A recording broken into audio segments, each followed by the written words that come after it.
আজকে আমি আপনাদের সাথে শেয়ার করব কিভাবে ৫ মিনিটের মধ্যে খুব সহজে আপনি এইরকম একটা বাথরুমকে এইরকম সুন্দর একটা লুক দিতে পারেন এবং সেই সাথে খুব সহজেই আপনি আপনার বাথরুমটাকে পরিষ্কার করে ফেলতে পারেন।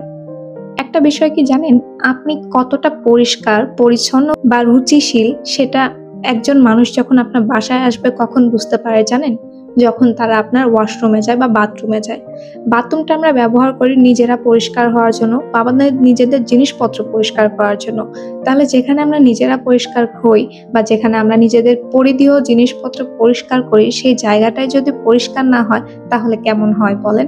এজন্য সবসময় উচিত আমাদের ঘরের পাশাপাশি আমাদের ওয়াশরুমটাকেও মেইনটেইন করা এবং সেটাকে সবসময় সুন্দর করে পরিষ্কার করে রাখা। তো অনেকদিন হয়ে গিয়েছিল আমি আমার ওয়াশরুমটাকে ডিপ ক্লিন করতে পারছিলাম না এবং সেই সাথে আমার প্রত্যেকটা জিনিসই এলোমেলো হয়েছিল। জাস্ট ইদানিং শুধু কোমোড এবং ফ্লোরটাই পরিষ্কার করা হয়। আর সেরকম কোনো কাজ করা হয় না। তাই ভাবলাম যে আজকে খুব সহজেই আমি ৫ মিনিটের মধ্যে আমি আমার ওয়াশরুমটাকে একদম ডিপ ক্লিন করে ফেলবো। এদিকে বাথরুমে এসে আগে সবার ১ম যেটা কাজ আপনাকে করতে হবে, বাথরুমে যত জিনিসপত্র আছে সেগুলোকে বের করে দিতে হবে। তো আমার বাথরুমের বেশিরভাগ আমার বিড়ালরা আসে আমার পিছে, পিছে। তো আমি সবার আগে ওদেরকে বের করে দিচ্ছি। তো ওদেরকে বের করে দিয়ে আমরা বাথরুমে যে সাপ্লাইজ গুলো ইউজ করি, বিশেষ করে সাবান, সেই সাথে আরো অনেক জিনিসপত্র আছে যেমন এই যে টয়লেটে ব্যবহার করা হয় এই ধরনের টিস্যু। তো এই সবকিছু ১ম এ আপনাকে ওয়াশরুম থেকে বের করে নিতে হবে। কারণ এগুলোর গায়ে পানি লেগে গেলে জিনিসটা নষ্ট হয়ে যাবে।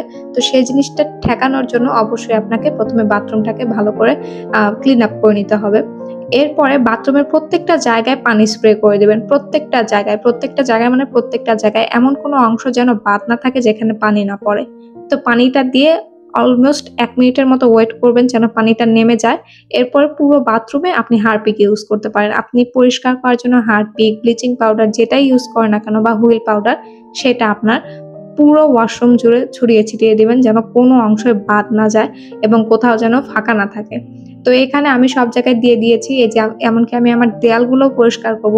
ওয়াশরুমের ফ্লোরটার সাথে, সাথে কিন্তু দেয়ালটাও বেশ ইম্পোর্টেন্ট। তো অবশ্যই দেয়ালেও আমি এখানে হারপিক দিয়ে নিয়েছি। হারপিক দিয়ে আপনারা চাইলে এখানে ওয়েট করতে পারেন। তো আমি আর ওয়েট করিনি এখানে। এখন জাস্ট সবকিছু সুন্দর করে আস্তে, আস্তে ডলে পরিষ্কার করে নিব। তো আমি ১ম এ আমার বেসিনটা এখানে পরিষ্কার করছি। আর আমার বেসিনটা এখানে কোনো কাজেরই না। জাস্ট এখানে এটা শো পিসের মতো বসে আছে। কারণ এই ট্যাপটা দিয়ে পানি আসে না। তো যেখানে পানি না আসে সেখানে তো কাজ করা সম্ভব না, তাই না? তো এটাকেও কিন্তু তারপরেও পরিষ্কার করে রাখতে হয়। যদিও এখানে আমি সেরকম কোনো কাজ করতেই পারি না। বাট তারপর যখন সবকিছু পরিষ্কার করি এটাকেও আমাকে পরিষ্কার করে রাখতে হয়। আরেকটা জিনিস, যখন আপনার মনে হবে যে আপনি যতটুকু ক্লিন করেছেন ওই জায়গাটা পরিষ্কার হয়ে গিয়েছে, তখন সাথে, সাথে ওই জায়গাটাকে পানি দিয়ে ধুয়ে দিবেন। এটা ওয়েট করবেন না যে আরো যে জিনিসগুলো আছে সেগুলো একদম পরিষ্কার করা হয়ে যাক, তারপর আমি পানি দিয়ে ধুয়ে ফেলবো। এই ভুলটা কখনোই করবেন না। আপনার যদি মনে হয় আপনি যতটুকু ক্লিন করেছেন ওই জায়গাটুকু ক্লিন হয়েছে, তাহলে ওই জায়গাটাকে পানি দিয়ে সুন্দর করে ধুয়ে ফেলবেন। এরপরে বেসিনটা ক্লিন হয়ে যাওয়ার পরে আমি আমার ফ্লোরগুলোকেও ক্লিন করে নিচ্ছি। এই যে দেখতেই পাচ্ছেন ফ্লোরের মাঝখানে কালো, কালো দাগ হয়ে গিয়েছে। যদিও আমি আজকে একদম প্রেসার দিয়ে এগুলোকে তুলে ফেলছি না। এগুলো তোলার জন্য একদম ইজি একটা টিপস আমি ফলো করেছি এখানে। সেটা আপনাদের সাথে পরে শেয়ার করে দিব অন্য কোনো দিন। তো এখানে আমি আমার ফ্লোরটাকে সুন্দর করে ঘষে নিচ্ছি। আর ওই যে বললাম, আমার কাছে যখন মনে হয় যে আমার এই জায়গাটাকে ক্লিন করা হয়ে গিয়েছে, তখন আমি ওই জায়গাটাকে সুন্দর করে পানি দিয়ে ধুয়ে দেই। কারণ এখানে যদি আমি এটাকে ফেলে রেখে দেই তাহলে দেখবেন ময়লাটা ওখানেই বসে থাকবে, দাগ, দাগ হয়ে যাবে, ছোপ, ছোপ হয়ে যাবে। দেখতে কিন্তু খুব একটা ভালো লাগবে না। আমি কিন্তু অফ ক্যামেরায় কোমরটাকে ওয়াশ করে নিয়েছি। কোমরটাকে আমি কিভাবে ওয়াশ করেছি সেটা আর ভিডিওতে দেখালাম না। আমার কাছে মনে হয় এটা একটু দেখতে গ্রোস লাগে। সো দ্যাটস ওয়াই আমি আর এটা দেখাইনি ভিডিওতে। তো কোমরটা ক্লিন করে দেওয়ার পরে একটা সাইড যখন ক্লিন হয়ে গিয়েছে তখন ওই যে বললাম আমি দেয়ালেও কিন্তু হারপিক ব্যবহার করেছিলাম। ফ্লোরের সাথে, সাথে কিন্তু দেয়ালটা ইম্পোর্টেন্ট। কারণ আমরা যখন শাওয়ার নেই, শাওয়ার নেওয়ার সময় কিন্তু দেখবেন পানি ছিটে, ছিটে এই দেয়ালগুলোতেও গিয়ে লাগে। সেই সাথে দেখা যায় কি দেয়ালের উপরগুলোতে ধুলা লেগে যায়। তো সেইজন্য আমি যেটা করেছি দেয়ালটাকেও সুন্দর করে পরিষ্কার করে নিয়েছি এবং পানি দিয়ে ধুয়ে দিয়েছি। তো এই যে দেখতেই পারলেন একদম ইজি কয়েকটা স্টেপের মাধ্যমে আমি কিন্তু আমার ওয়াশরুমটাকে সুন্দর করে ক্লিন করে ফেললাম। কি ব্যবহার করেছি আমি এখানে বলেন? হারপিক।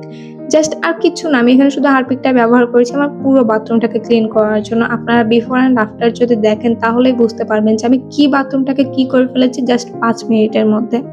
আসলে একটা জিনিস যখন আপনি পরিষ্কার করার উপরে থাকবেন এবং সেই জিনিসটাকে যখন আপনি আসলেই পরিষ্কার করে ফেলবেন, এমন না যে আপনার জিনিসটা পরিষ্কার করতে অনেক আহামরি কিছু দরকার। আসলে ব্যাপারটা এরকম না। তো যাই হোক, আমি এখানে আমার ওয়াশরুমটাকে সুন্দর করে পরিষ্কার করে নিয়েছি। নেওয়ার পর আমার যা যা সাপ্লাইজ দরকার হয় ওয়াশরুমে সেগুলো সুন্দর করে সাজিয়ে নিয়েছি। এখন দেখতেই পাচ্ছেন আমার ওয়াশরুমটা দেখতে কি সুন্দর লাগছে, একদম ঝকঝকে চকচকে। প্রথমে দেখতে কেমন গ্রোস লাগছিল, এখন কতটা সুন্দর পরিপাটি লাগছে। এবং আমি যেটা বললাম, আমি কিন্তু আমার দেয়ালগুলোকেও বাদ দিইনি। দেওয়ালগুলো আমি সুন্দর করে পানি দিয়ে ধুয়ে নিয়েছি, হারপিক দিয়ে ধুয়ে নিয়েছি, যেন আমার দেয়ালগুলো ফ্লোরের মতোই সুন্দর চকচক করে। তো কেমন লাগলো আমার আজকের ভিডিও, আশা করছি কমেন্ট করে জানাবেন। আর যারা এখন আমার চ্যানেলটাকে সাবস্ক্রাইব করেনি, প্লিজ লাইক, কমেন্ট, শেয়ার এবং আমার চ্যানেলটাকে কিন্তু সাবস্ক্রাইব করতে ভুলবেন না। দেখা হবে নতুন কোনো ভিডিওতে। টিল দেন, আসসালামু আলাইকুম সবাইকে।